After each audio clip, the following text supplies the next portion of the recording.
PDL Season 2 is here, and as a new season, I wanted to move to a new recording format. So I'm going to be doing all of my recordings live here on YouTube, and then uploading the VODs so that you could see my reactions after the matches so that I'm able to lock in and perform at my best, as well as get some other content on other coaches and feedback. For PDL Season 2, I decided I want a fresh start, and I also wanted to represent a team that made a little more sense to me, a team a little more home. So I gave the Toronto Punk Rocks to a fellow coach and have now transitioned to the Brooklyn Cyclozars, based off my favorite team in the MLB, the New York Mets, and their single A affiliate, the Brooklyn Cyclones. I decided to go with a more modernized logo thanks to SP Crash, and yeah, basically I just wanted to rebrand the team. The way that PDL Season 2 works is that you will be put into a pool with 4 different players every 4 weeks. So you have to go into 3 different pools throughout the season. In each of these pools, you will draft a brand new team. Placing high in the pool and having a good record will give you more points, which will determine if you make playoffs or not.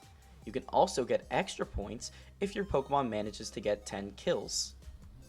Finally, if you manage to make playoffs, you'll have to choose a different one of your 3 drafted teams each week.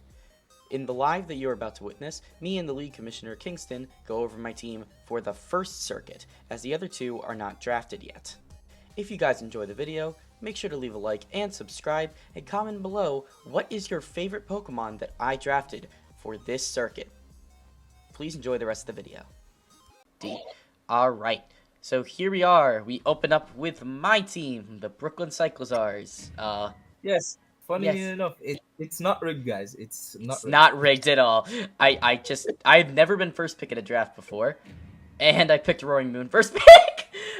Yeah, Because I didn't care. I saw Terra Roaring Moon, and I'm like, that's what I want. like looking at the options: Terra King Gambit, Terra Volcarona, Valiant, Dragapult, and he picked Roaring Moon turn 1. I I, was like, l- okay. I, I saw Terra Roaring Moon, and I thought I could build something around it. I thought I could have some fun. I'm the only person to pick Terra Roaring Moon, which surprised me a little bit. I think But you're the only person that picked Roaring Moon. I was the only person to pick Roaring Moon, period, which surprises me a lot. But, so I went Roaring Moon, and I kind of decided on my draft. It took me a minute to decide exactly what I wanted to do, but I decided I really wanted to support the Roaring Moon, so I grabbed Hisui and Samurott for spikes. I think helping that out offensively is really good. I needed something to help with that dark weakness. I went with Great Touch just because it's a good defense, physically defensive, and I would get more later. And then I went Ogerpon Cornerstone. I did have a Fairy weakness. I cleaned that up with Rotom Heat. I originally had Moltres, but I wanted Rotom Heat. Like, this is the team, when I had crafted my team previously, this is the team I had made. This is the team I had wanted to get. And I got Rotom Heat sniped from me. And so I picked Moltres and Mesprit instead, but I convinced the person who drafted Rotom Heat to drop Rotom Heat. So I was able to get it. So this is the team I ended up getting. Obviously, I'm just kind of going to go over my team a little bit. I'm not going to be doing a team builder. There's a couple of things that you could look at with this team. Where's the special attack? It's Rotom Heat, and Lucario can be special. And you can't sleep on Florges or Uxie, especially after Calm Minds. You're forgetting that Samurott Hisui has base Samurott 100. Hisui also has really good special attack, yeah. Base 100. People keep sleeping on that guy. Yeah. Decent moves too. Hydro Pump, Ice Beam, so forth, so on. Yeah, no, I really do like that as a special option. Vulpix is my last overall pick. Obviously, this is not a true Sun team. I have 2 Mons that do really good in the Sun, being Roaring Moon and Great Tusk. And Vulpix is just a fun little option. Rotom Heat does well. Rotom Heat does well in Sun too, yeah. And I think Floor just has 1 Sun-based ability, but it's like a status prevention.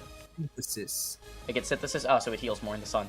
Yeah. Yep. So I would run Common Synthesis in this Trailblaze in the Sun and this. yeah, that's honestly a fun set. So, like, I have the ability to use Sun if I want to, but obviously I don't have to bring Vulpix every week, because I just don't need it. My team is defensively sound on its own end, as well as offensively sound. Great Tusk is fine without Sun. Roaring Moon is plenty fine with Booster Energy without Sun, especially with addition from Spikes. I got Ogerpon Cornerstone because I wanted to complete that Fire, Water, Grass core, and it's just a really good offensive U-turn pivot with knockoff that supports the team. My team has 5 knockoff users, so beware boot spam.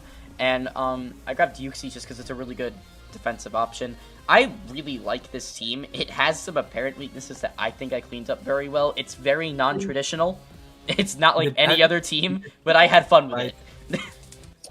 I think your biggest weakness is fighting types. Fighting types are something that can be a little bit worrying, but I'm not super worried. I have two bulky guys that kind of invalidate fighting types. Even Roaring Terrafline, you still have Hisuian Samurott. Yeah. Tusk doesn't take fighting type moves well. Cornerstone doesn't like them. Tusk is fine with fighting moves. It depends. Which side is it being hit on? Yeah, if it's especially defensive, then Floor just doesn't care. Yeah, so it depends on the matchup. I do think Florida's plus Oxy really do help you with your fighting type weaknesses. Yes. Especially Florida's, because we know that almost every fighting type gets knockoff nowadays. So Oxy might be a bit more vulnerable to these fighting types. So having Florges who can just run max HP, max Fizz Def, and doesn't even have to invest in any special bulk, taking every single special hit, and not losing to any physical fighting types as well is very good. Because you can just run, Wish Protect Pass? Wish Protect Baton Pass. It's a really good 6-point mon. Like, yeah. Just Wish Protect Baton Pass, and you have mons at Great Tusk who are at 50, or at 20%, now at 100, right? Yeah. So keeping Great Tusk healthy is obviously big. I don't have a Grounded Poison, which is something that is definitely a concern, and I do only have one remover in Great Tusk, but I think that's okay, because Great Tusk running boots, it's fine, and also it's like spinners and ghost type spin blockers have to beware of knockoff. You also have other very strong physical attacking options, so you don't have to rely on Great Tusk to break. Exactly. Yes. Who can break. Lucario can SD break as well. You have Hisuian Samurott with sharpness, ceaseless edge, aqua cutter. It can break as well. So cornerstone. So I really like Terra Normal Extreme Speed Lucario. I won PDL Season 1 using a lot of that, so I wanted to run it back. I just think it's a really strong option. I don't really I try to use new ones every single time. I try to as well. This is my first league actually where I've ever reused a mon, and it's only Lucario. I picked up a team for half a season and I used Rotom Heat, but I love Rotom. Yeah, I love Rotom, so I wanted to at least get one run back with Lucario, just because, it won the first season. Let's do it again. Let me check your speed. 119, 110. Great Tusk is 87. Yeah, 87. Samurott is 85. Rotom Heat is 86. Florges is 75. My team is a little fast. Trick Room is something that is potentially scary. Yeah. Your slow mon is basically ball pick. I wish Uxie was slower. Somebody said I've never seen anybody said that, and I'm like, well, I wish it was. But you can run anti-Trick Room with Uxie anyways, if you fully expect it. Yeah. Which I do think is going to be a hard read. But I kind of like your team. I really like your team. I really like the offensive pressure it puts. I think it's very versatile too. I think not enough. I think it's more versatile than people will realize. Yeah, I also think some mons will be slept on. As I said, special Samurott, like you could just pull up with Spec Samurott one time. Yep. And people, oh my god, I did not put for that. And suddenly your all physical wall team is lost to my Spec Samurott. Exactly. Yeah. So I think a very interesting build. I just decided, you know what? I've got 3 Japs. Let's do at least one that's a little fun. And I opened up with it. And personally, I think this team is going to be really fun to use.